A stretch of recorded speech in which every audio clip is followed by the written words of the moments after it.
Well, good morning, everybody. It's snowing outside. We got a little bit of snow last night.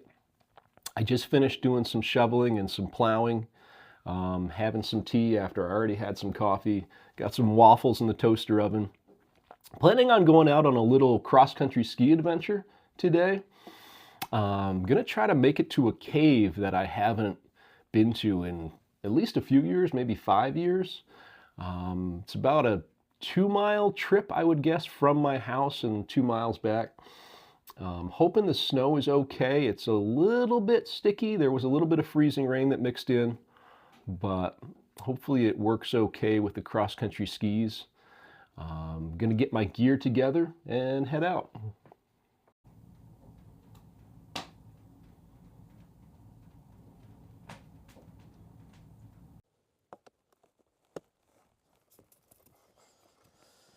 See how this goes. Whoa.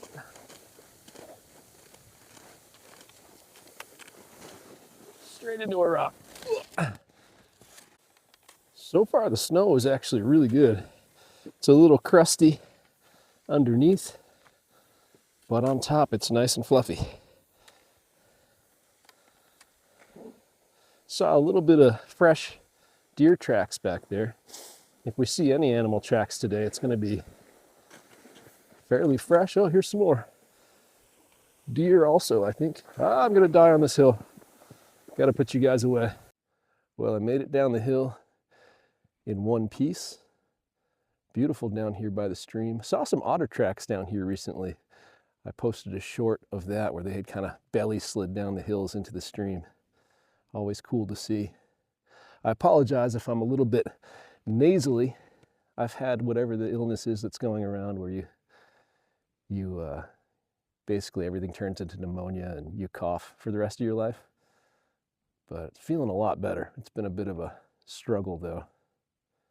But good to get out of the house on a kind of a dark day, but it's a pretty day. Better than doom scrolling on my phone.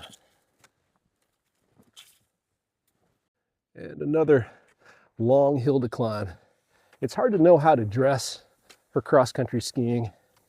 You immediately get overheated typically, but I brought some layers. I can drop a few layers if I need to. It's only about 28 degrees, so it's not that cold today. Cold enough to keep the snow fluffy so far, which is really nice. I made it up the hill. Now I get to cruise down a hill for a little ways. I stopped and took off a layer. I was already getting a little overheated. Can always put them back on, but you don't want to get sweaty because then when I stop to potentially explore the cave, I'd probably get really cold. Yeah, cruising. I love this cool boulder over in the woods here. I don't know if you can see that. It's about 12 feet tall.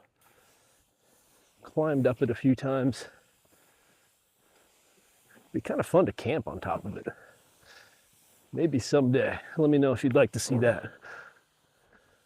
Probably sleepwalk off of it though.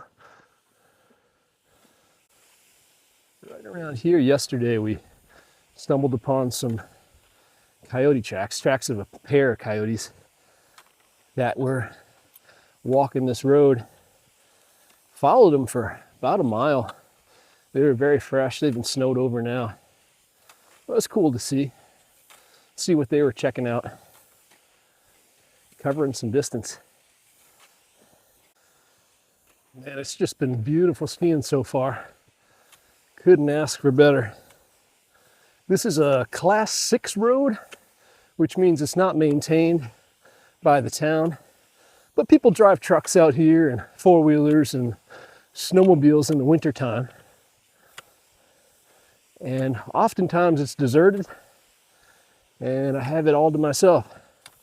But I'm going to take a left here, head up a hill, and cut off towards the cave.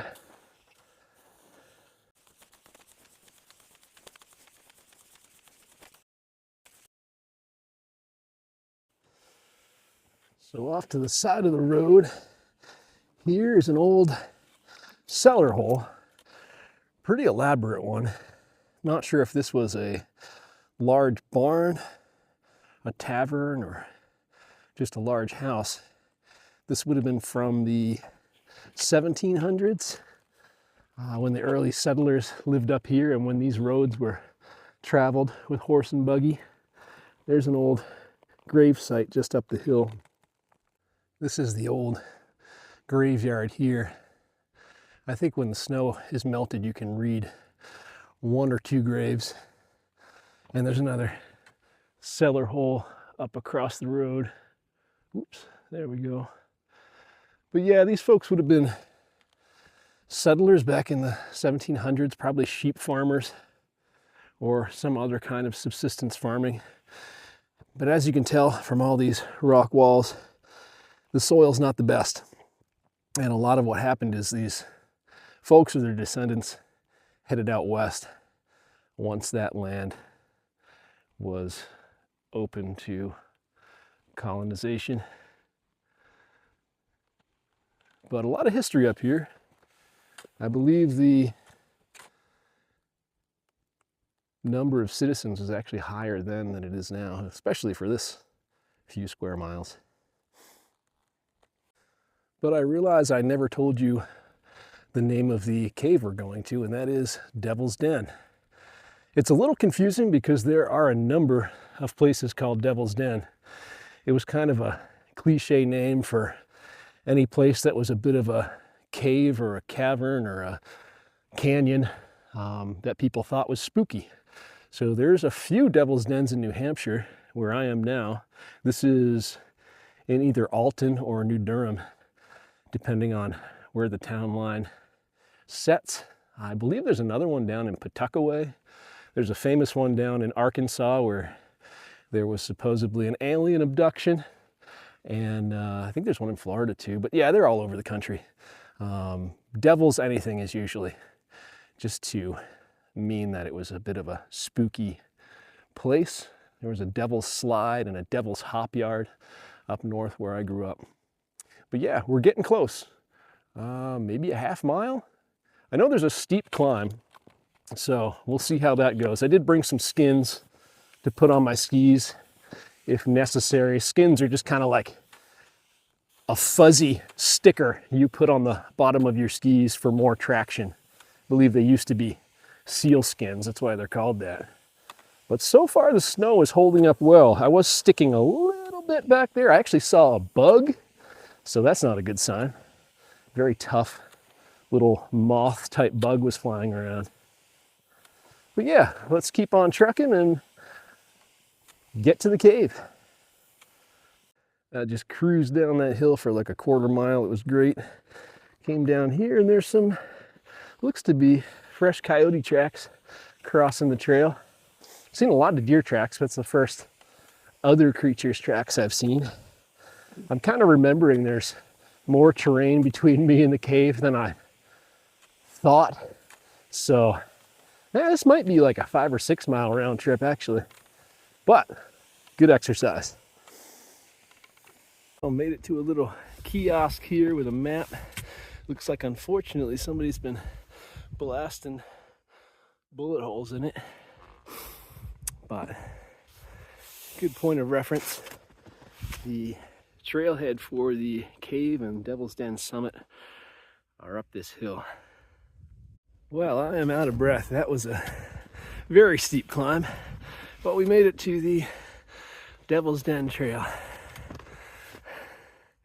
And the cave and the crag are just up that way a little bit. Made it within view of the cliffs above us. I believe the summit trail goes off that way, but we're gonna head off to the right over here to where the cave entrance is. That's a pretty neat spot in here. I had to pop my skis off. It's getting a little treacherous. Could definitely get beamed by some icicles in here if you're not careful.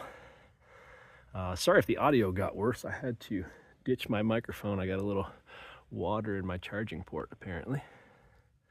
Yeah, almost here. Down around the corner should be the cave. Making my way along, you can see some crevices in the crag here that contains the larger cave. I don't know if any of these connect to it. Maybe if you're very, very small. The main entrance is around this corner here.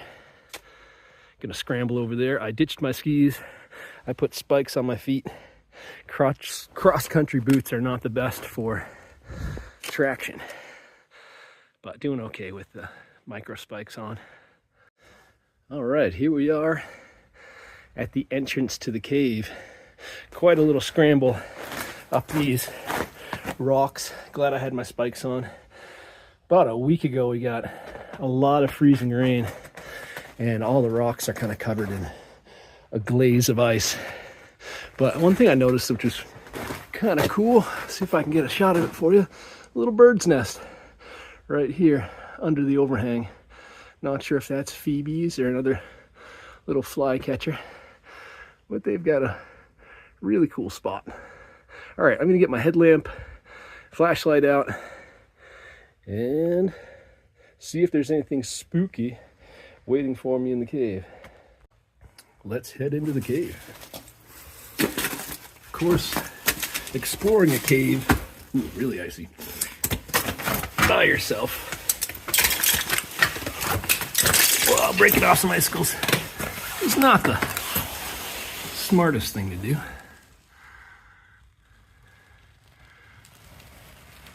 But neither is staying home and depressing yourself looking at your phone. All right, I gotta get up over this. There's just a glaze of ice on everything. Having to be super careful. There's the entrance back there. Made it in a little ways. Fogging up. A little bit of graffiti in here, a little bit of trash. I'll try to take some empty bottles with me when I go. Clean up a little bit. But very quiet, very peaceful in here. So far, as long as I don't wake up a hibernating bear or something of that nature. Ooh, fogging up. All right, let's go a little farther. And making it towards the back of the cave. I'd say it's probably 100 feet deep or so. Goes on a little bit farther. You can see an old piece of wood there. There used to be a ladder. I'm standing on some of the remains of it. A wooden ladder that you could climb up this chimney to exit the cave at the top of the cliff. I can't remember exactly where it was. Maybe in here somewhere. I'll try to insert a video clip of climbing that several years ago. It was very sketchy. It had kind of been repaired over the years with shoelaces and little bits of rope. A lot of the rungs were missing. And it was completely vertical, so you had to kind of squeeze your way up through.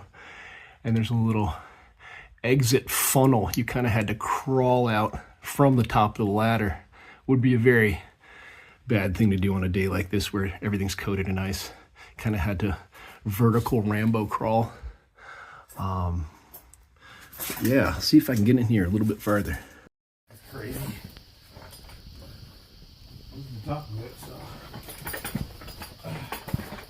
Yeah, I think you could make your way out through one of these crevices if you were a little thinner than I am, or felt a little more climby than I do after that ski. I think that was the old exit you would climb out from the ladder. I can see a little bit of rope hanging there actually right there. That used to secure the ladder as much as it could be.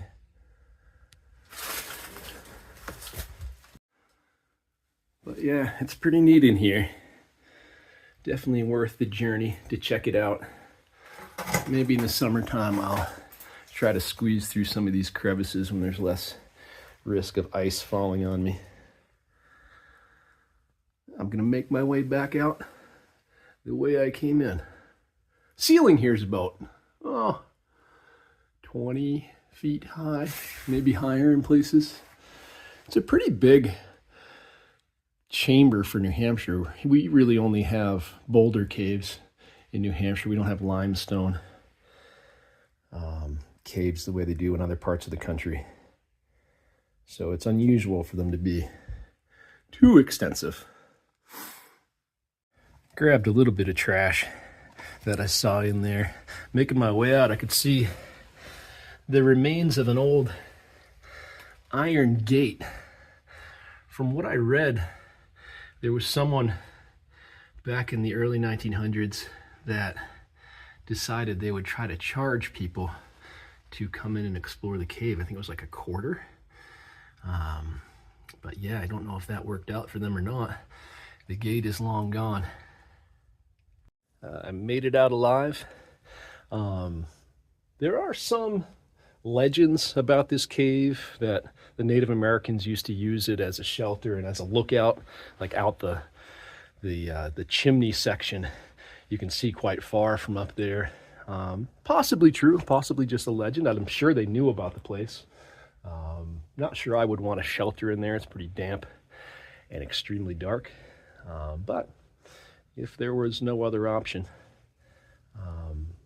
But yeah, people have been coming here for many years. Seems like from the graffiti, maybe years ago, teenagers used to party in here.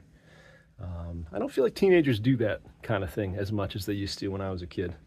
I'm sure we would have come in here and explored and told each other ghost stories back in the day. But yeah, I'm gonna pack up, maybe have a snack, and scoot my way down this hill back to my skis and make the long journey back. If I see anything interesting, I'll include some footage of it. Otherwise, you get to teleport while I struggle. I just butt slid down the steepest section of the hill, sitting on my skis, because I really didn't want to wipe out or hit a skidoo coming up the hill. Doesn't look that steep, but it was, I was cooking right along. Well, I made it back to the house. This isn't the house. This is where I keep my skis and my bikes and stuff. But it was a bit of a struggle. About halfway back, I hit some patches of wet snow and my skis were really starting to stick, building up, a couple inches of snow on the bottom.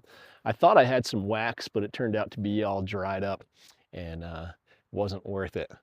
But I made it back. Gonna go make a late lunch and put my feet up.